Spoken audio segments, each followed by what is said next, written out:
என் உலகமே அழிஞ்சு போச்சுங்க. கிருபை பெற்றவன் அழியல. நான் சொல்றேன், கிருபை பெற்ற தேவ ஜனமே, உன்னை அழிக்க முடியாது, உன்னை அழிக்க முடியாது, உன்னை அழிக்க முடியாது.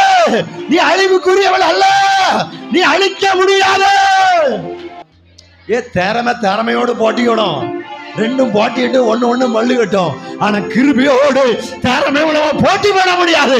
தாவீது கிருபை உள்ளவன், சவுல் திறமை உள்ளவன் என்றால் தாவீது கிருபை உள்ளவன். எனக்கு எட்டாத உயரமான கண்மலையில் என்னை கொண்டு போய் விடுகிறேன். கர்த்தர் உங்க மேல் வச்ச கிருபை வச்சதுதான். மலைகள் விலகினாலும், பர்வதங்கள் நிலை பெயர்ந்து போனாலும், என் கிருபை உன்னை விட்டு விலகாமலும், என் சமாதானத்தின் உடன்படிக்கையில நிலைப்பேறாமலும் இருப்பேன். உன்மேல் மனதுருகிற கத்த சொல்லு. இது யாருக்கு ஒருத்தருக்கு தீர்க்கமா கத்தல் வருது. தீர்க்க தரிசன வார்த்தை. மலைகள் விலகி போகலாம், பர்வதங்கள் நிலை பெயர்ந்து போகலாம், என் கிருபை உனக்கு விலகாது. மீண்டும் அழைக்கிறார், கிருபைக்குள்ள வந்துரு, கிருபைக்குள்ள வா.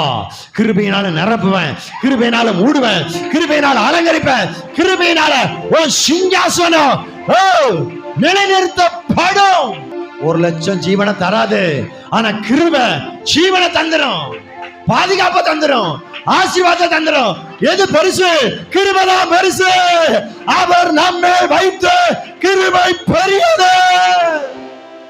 பிசாச துரத்த ₹1,00,000 வச்சிருக்கேன், ஓடிரு ஓடிரு, இந்த பணம் கெட்ட வச்சுட்டு ஓடிரு ஓடிரு அப்படின்னா ஓடிருமா? பாரு, டிகிரி அங்க வச்சிருக்கேன், டாக்டர் டிகிரி, பல படிப்பு டிகிரி, ஓடுமா?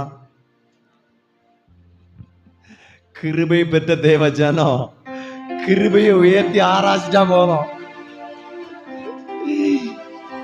ஓடு ஓடுன்னு சொல்லலாம், இருக்க முடியலப்பாங்க. கிருபை பெற்ற தேவ ஜனத்துக்கு முன்னாடி என்னால நிக்க முடியல, என்னால நிக்க முடியல. அல்லேலூயா.